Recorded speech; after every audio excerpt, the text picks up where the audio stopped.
part of that would be that they would, I guess they intend to get from Ms. Heard is that she either wrote it or republished it. Yeah, what happened the next day is Ms. Heard posted it on her Instagram account and said, look what I published yesterday in the Washington Post. So she adopted the title, and her name was on the article which contained the title.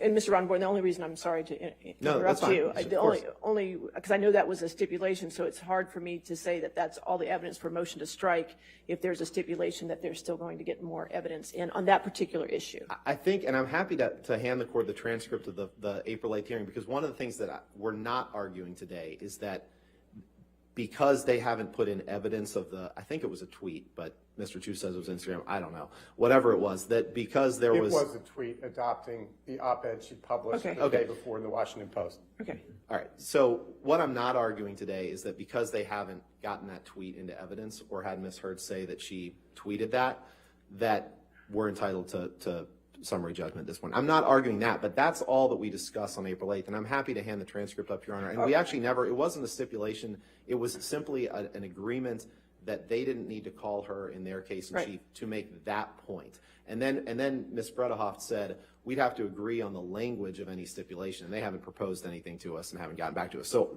I think that that's only relevant. We're not basing our request for motion to strike here on Ms. Heard not having testified to sending that tweet. But you're saying for the motion to strike, the only evidence before the court is that the Washington Post wrote that title. Correct, and that's very different from what happened the next day. The stipulation didn't go toward who wrote the title. That was never part of anything, and it's undisputed, and Ms. Heard will testify that she didn't write the title. Well, I understand that, but I think it's not undisputed, Your Honor. I apologize for interrupting. Okay. But I think the issue is that whether it was republication. Well, and I'll get to that next. But I know, but the problem is, how do I do a motion to strike when that evidence isn't before me yet? Well, the republication isn't.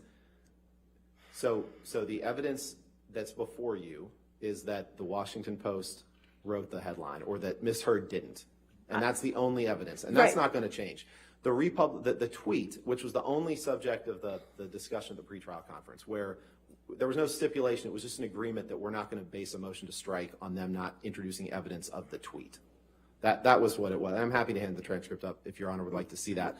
But that isn't actionable because under the Lakova versus Halper case, 995 F3rd 134, retweeting a link doesn't constitute republication. Now that case dealt with it does if you add something to it, but I just don't know the evidence. Your Honor, very quickly, it's a judicial admission. They admitted in Ms. Heard's answer, she admitted to the tweet. So that establishes that she adopted the op-ed in its entirety, and it was discussed. We talked about judicial admissions. One was the op-ed itself. The second, and this is reflected Your in the Honor, if I could finish my argument, I mean, I would appreciate. I can't wait to oppose this. I know, that's fine. Go ahead. Go ahead, so, sir. And again, we can